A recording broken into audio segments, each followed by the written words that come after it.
Okay guys, let me show the Samsung Galaxy Watch amazing feature which I just came to know.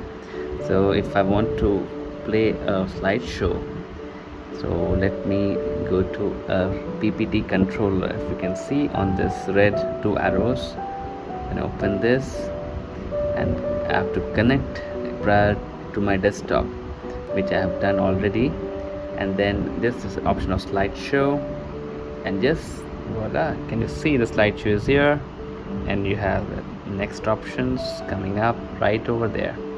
Such a wonderful, no need of pointers. If you want to show something, you can also have this touch pad activated, where you can move the cursor and also write something if you want to point to.